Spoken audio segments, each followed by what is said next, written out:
तर आजचा motivational thought आहे शॉर्ट आणि स्वीट आहे. एकदा हरल्याने कहाणी संपत नसते, पान पलटी दुसरा. म्हणजे सिंपल आणि साधा अर्थ आहे. आपण दैनंदिन जीवनामध्ये जसं की ऑफिशियल असो अनऑफिशियल असो काहीतरी एक ध्येय शॉर्ट टर्म किंवा लॉंग टर्मचं स्वप्न घेऊन वर्किंग करत असतो. तर त्याच्यामध्ये बरेचसे अडथळे येतात, प्रॉब्लेम्स येतात. तर त्यांना अनुसरून आपण योग्यरित्या आपलं काम केलं पाहिजे. आणि कसं आहे की आपल्याला जर एखादी काम करत असताना पहिल्याच वन टर्म मध्ये जर यश आलं नंतर ते लॉंग टर्म टिकत नसतं. जेव्हा आपल्याला यश हे पहिली हार दुसरी हार घेऊन जेव्हा यश येते ना, तर ते यश आहे ना लॉंग टर्म टिकत असतं.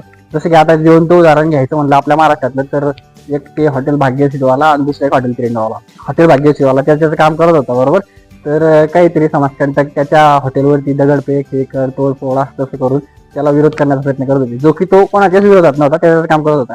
आणि दुसरं उदाहरण त्यातलं तो हॉटेल तिरंगावाला, तो पण तसंच करत होता, कोणाला काही विरोध नाही, त्याच्याच वर्किंग करत होता बरोबर. पाऊस आला भरपूर, सर्व वाहून गेलं, सर्व संपलं असं वाटत होतं.